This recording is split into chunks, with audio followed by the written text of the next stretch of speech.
Hi, welcome to Max Gamers.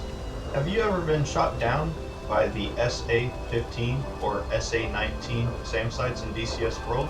OS failure. Well, today we're going to show you the best ways to take out these SAM sites and not be a failure.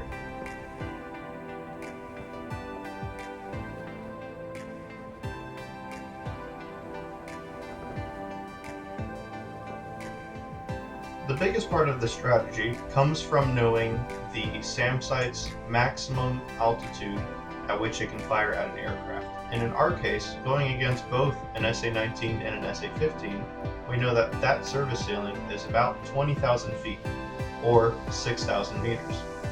So when you approach the target, make sure you are above the ceiling at which these SAMs can fire at. Next, you're going to make sure you're equipped with TV-guided bombs, which only go on the inner stations of the Frogfoot. Next, find your target using the camera. Due to your high altitude, you may get very close to the target before your camera is able to lock on.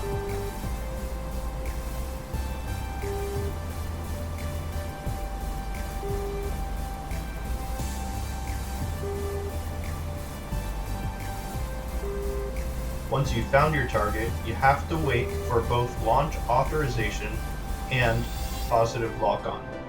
If you drop your bomb with launch authorization but with no lock-on and the vehicle moves, then your bomb will not track. The way you can tell in the Frogfoot is by looking at the TV display.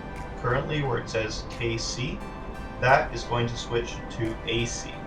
That tells you that the camera has locked onto a vehicle. Adjusting the size of the window may give you better chances of locking onto a vehicle. Now both bombs have been released.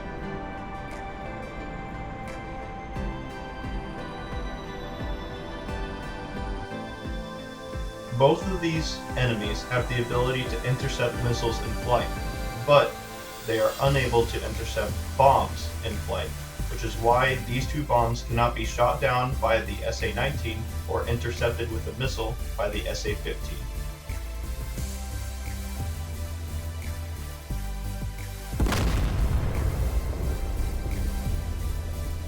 A few things to note about this strategy is that because it relies on the optical guidance of these bombs, this strategy cannot be done on targets that are moving quickly and cannot be done at night.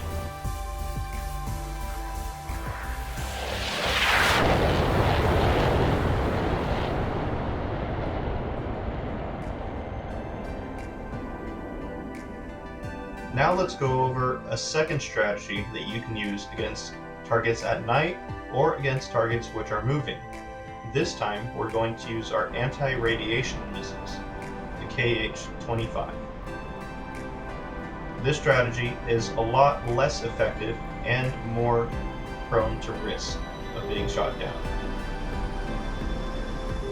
Using your targeting pod underneath the center of the plane, you are able to find radiation sources on the ground and fire at them with your missiles.